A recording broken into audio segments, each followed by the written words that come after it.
Alinsunod naman sa direktiba ni Pangulong Ferdinand R. Marcos Jr. Patuloy ang paglalapit sa publiko ng Emergency Hotline 911 system sa ilang mga probinsya sa Luzon at Visayas. Si Rena Manubag Dagoon ng IBC Iloilo para sa 13 sa tanghali. Mas inilapit pa sa publiko ang emergency hotline na 911 system. Nilaunch ang bagong Unified 911 Satellite Command Center sa Ilocos Region, Cagayan Valley, Western Visayas at Eastern Visayas. Ang Unified 911 ay 24 hours na centralized emergency hotline na konektado sa PNP, Bureau of Fire Protection, mga serbisyong medikal at rescue team. Dito sa Western Visayas, nilaunch sa Iloilo ang Unified 911 system. Mas mabilis ang responde dahil dialect sensitive at locally staff ang emergency coordination sa Visayas. Magpapasalamat kami kung ang 991 makatulong sa amin sa Iloilo. Labing salamat kung matupad at saka respond sa mga tao na may problema. I'm so happy and glad that Liganis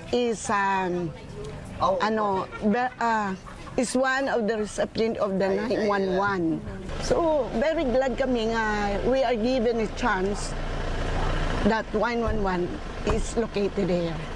Ay, of course, especially lang during hot season.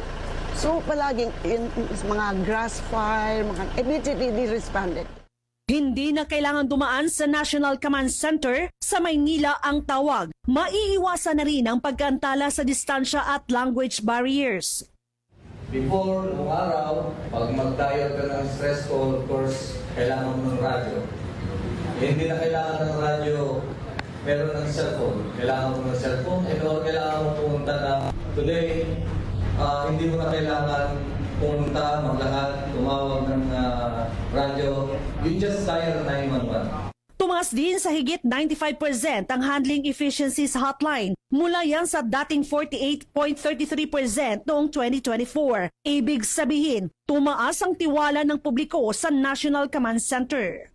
Batay sa datos ng Emergency 911 National Call Center, mahigit 5.2 million ang tawag ang naitala mula Enero hanggang Abril 2026, habang mahigit 141,000 ang litimong emergency calls naman ang narespondihan noong 2025.